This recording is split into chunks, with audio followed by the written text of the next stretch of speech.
Well, you know, when I was an evolutionist, this is how I would have taken it.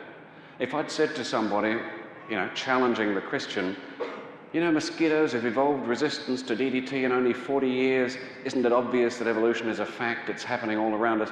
And they'd said, well, look, it's still a mosquito, isn't it? You know, next subject, as it were.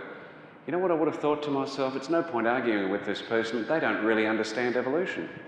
Because you see, I would have said, evolution is supposed to take millions of years. And if there's been that much change in the mosquito in only 40 years, imagine what would happen if you stretched that into millions of years, and you really would start talking about bigger and bigger changes.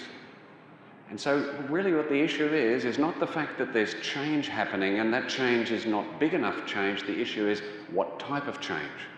Is it the sort of change that if you gave it enough time could turn a mosquito into an elephant or something like this? Well, the only way it could do that would be to add lots and lots of new information. So my main point is that evolution is a process that if it's happening, it should be capable in theory of adding lots of not just new sentences, but new chapters and paragraphs and whole volumes to the book of life. And so if somebody says to you, over there in that population of living things, there's some real evolution happening, have a look at what's happening and ask the important question, is information being added?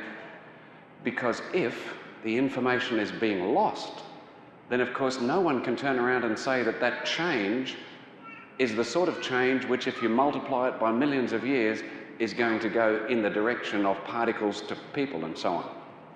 In fact, the staggering thing is that to this point in time, every single one of the examples of evolution happening that anyone has ever used in a creation-evolution context that we know of is not just not adding information, it's actually losing information. In other words, it's going in the wrong direction.